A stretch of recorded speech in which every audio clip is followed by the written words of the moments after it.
Subscribe to our YouTube channel and press the bell icon to get the latest updates. I begin this with an apology for a sad and sorry pun I'm going to use. And that is that this is the season, this week is the season of climate change. Now, COP26 is going on. There's a lot of speech making there. Our Prime Minister spoke there. He promised to take India's carbon dioxide or greenhouse gas emissions to sort of net zero by 2070. That gives India 50 years. And I can see that a lot of Western papers, Western media is saying that, oh, this is 20 years behind the goal set by the international community. But that goal will not just be met by India. Because India is a very large country. India is a very large population. India at this point is the third largest net total emitter, not per capita, not per person, total emitter in the world. But you know who is the largest and what is the difference? The largest is China. China is 27% or above 27%, right? How much is America?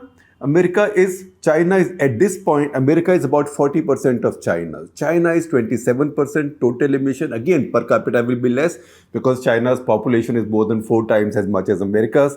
So China is 27%, America is 11%, India is the third highest at 6.6%. In that area, India has just left European Union behind. But still 6.6%, as you can see, is about a little less than 1/4 of China. So India is not quite there yet. So India not meeting its target by 2070 is not going to upset or not going to determine the global quest for a net zero by 2050. China itself has made a commitment. Xi Jinping, he did not go to Glasgow. And there are speculations as to why he did not go. He did not even give a video message. Although now the Chinese government has said that they were not given the option of a video message. So he sent a written speech or a written message there. Other leaders are there. They are talking. Joe Biden has brought the focus back on climate change. There is a lot of alarm and concern. But I know that we keep focusing on India all the time, and any time a tree has to be cut, I mean, no tree should be cut unless it's absolutely unavoidable, right? Or any time anything is done or a power plant comes up, we look at ourselves. We must always look at ourselves, but we must keep the perspective. And COP26 helps us get that perspective, because what's now happened is, since everybody is focusing on climate change issues, data is coming out, and that data is telling us where the problem is. So I told you China is more than 27% of global emissions now.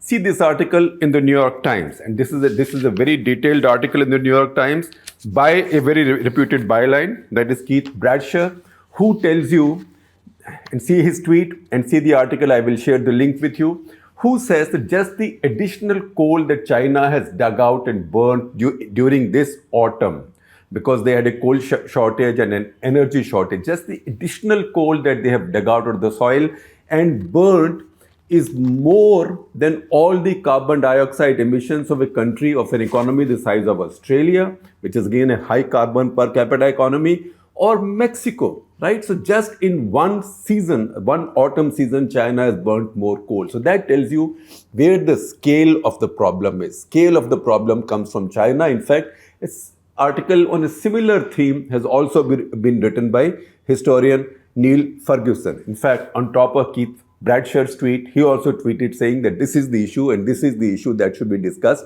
in COP26. That is China's contribution to climate change and what the Chinese are doing about it. Because Chinese at this point are not bothering. At this point, China is saying our emissions will peak in 2030. That means until 2030, these will keep going up. After 2030, we'll start leveling off and then declining, etc., to get to net zero at 2060. And what is net zero? Don't wait for me to explain. Please look at this new feature that my young colleague Simran Surur has started. She covers environment and climate change for us, called Tipping Point. There she explains for us what net zero is. So China says they'll get to net zero by 2060. Now, can the world get to net zero by 2050 if China gets to 2060? Again, look at the big data. And some of this data will actually make you stand up in fright and also some alarm, also surprise, right? Now, today China's total emissions, now we are looking at 2019 figures because those figures are available, and 2020 figures are not really so relevant because every country had big lockdowns, so greenhouse gas emission in any case went down during that year. So 2019, China's total emissions of 14 billion tons, right? 14 billion tons were more than the emissions by all OECD countries. We know OECD countries. OECD countries are the richer countries in the world. About 38 countries right now. That is Organization of Economic Cooperation and Development. So this is kind of the first world group. China's emissions in 2019 were more than all of that entire group. That means America, Canada, most of the richest European countries, etc., etc. So that tells you the scale of China's contribution to the climate change challenge right now. Now, historically though, OECD countries have contributed 1 trillion tons of greenhouse gases. That's a lot of greenhouse gases. China so far historically has contributed about 1/5 of that. So again, you can't say that boots only on one leg. So China is to blame right now, but these OECD countries or developed countries also can't lecture China because the Chinese will say, you've grown all this while by burning things up and now you're telling us not to do so, because in total volumes, you've done much more damage than I'm doing. It doesn't mean that China should continue doing more damage, but that is the data that makes us put things in perspective. Now, look at China. China has big state-run companies, and that's the big surprise. The most shocking data point that I discovered, and this is thanks to a story in Bloomberg in detail, which I'll share with you. And that story in turn is based on a research done by an organization called CREA, C-R-E-A. It's a Finland-based organization called Center for Research on Energy and Clean Air. Now, it is CREA that has done this research, and I checked out the CREA website also. I'll share a screenshot with you. Also a link. Please go to that website and read more details about other stuff that they put out. And that tells you that China has many state-run, government-owned, that is PSUs, in power, steel, cement and oil sectors, which actually produce more carbon than many large countries. Now, if you look at the Chinese automobile sector is not even oil sector or power sector. They are much bigger champions, right? Even the Chinese automobile sector, producing automobiles, emits more greenhouse gases than all of the country of Argentina. Argentina is no small country. A smaller individual automobile company called China FAW Corporation, that emits more carbon than all of Bangladesh, right? Bangladesh is a country of nearly 18-19 crore people now. It's a large country. Then Shanghai Group, that's in China. Shanghai Group produces, again automobile group, it produces more greenhouse gases in the cities of Chicago and Delhi combined, right? There are bigger surprises coming up. And Steel. Now it's a steel company, not the biggest in China. And Steel producing 69 million tons of greenhouse gases. That is more than the city of Tokyo. And we know how big the city of Tokyo is, how energy guzzling the lifestyle in that city is. Also, it has cold weather. So 69 million tons, which is more than the city of Tokyo. Then company called China Baowu, B-A-O-W-U. Now, China Baowu, which is a steel company, emits 211 million tons, which is more than all of Pakistan. Pakistan is a country of nearly 23-24 crore people.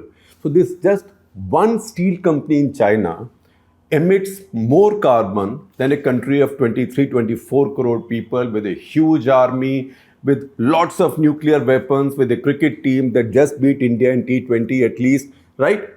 One steel company in China produces more carbon than them. In fact, if you want to see the comparison in developed country terms, then this one steel company produces more carbon, emits more carbon than Belgium and Austria, two developed countries, Belgium and Austria combined.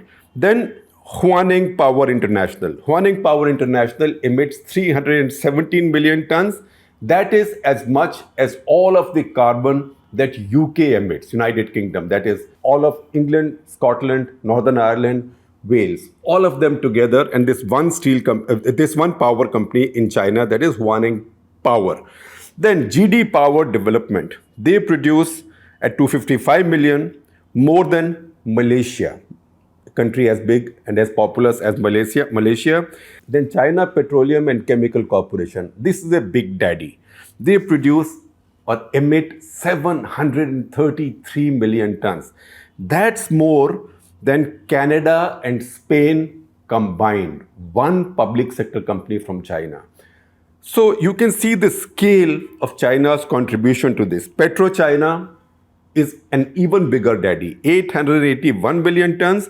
That's more than Vietnam and South Korea. South Korea is a developed, industrialized economy. That is more than Vietnam and South Korea combined. China National Building Material Group emits as much as France, the full country, developed country of France, that is 255 million tons. Now, Korea data tells us that in 2019, China produced 13 to 14 billion tons of greenhouse gases and was rising, whereas America by this time has got its act together because they are working on their climate change agenda, even under Trump. So America had come down to 6.6 billion tons, so that was about a half of China. And at this point, it looks like it's about 40% of China. So China is rising, America and Europe, etc., are controlling it. India again will rise because India is at a very low level, and you will understand that a little bit more when we tell you the per capita figures. And for this data from Kria in Finland, we have to thank Lauri Miliverta. I hope I pronounced his name right, but check out his Twitter handle. I will share a screenshot with you. He puts out a lot of the latest, and also the Kriya Twitter handle, they both put out a lot of the latest developments on climate change. And this week, you should be keeping track of this. Now, in our episode 809 earlier, we had told you about IPCC, that is the International Panel on Climate Control report. That had said many important things, and that had explained many things, and I had used that opportunity to explain many of these terms to you. So you can check that out. Now, I will also take you to another very important institution, that is the World Resource Institute. See the screenshot? Check out that website also. And I'll be borrowing some graphics from them to explain a few things to you. Now, World Resources Institute tells you the top 10 emitters in the world. So top 10 emitters per capita in the world. That is for per citizen who consumes more carbon, who emits more carbon, who has the higher carbon footprint per person. Canada tops, right? The most politically correct country in the world. Canada is the tops, nearly 24, 25. Then the US between 16 and 18. It's all approximate. If you look at some other data, the data I will get will be 23 or 24 for Canada, 15.52 for America. But it's all relative. If you look at this graphic, then you can make the comparisons. US at number 2 at about 15.52 to 18. Then Russia at 16. Russia consumes a lot of electricity and fossil fuels. They produce a lot of fossil fuels, gas, of course, oil, and also coal. In fact, they are now exporting a lot of coal to China as well. So Russia has a very high footprint of 16. Then there is Japan of about 9. European Union, a little lower than Japan.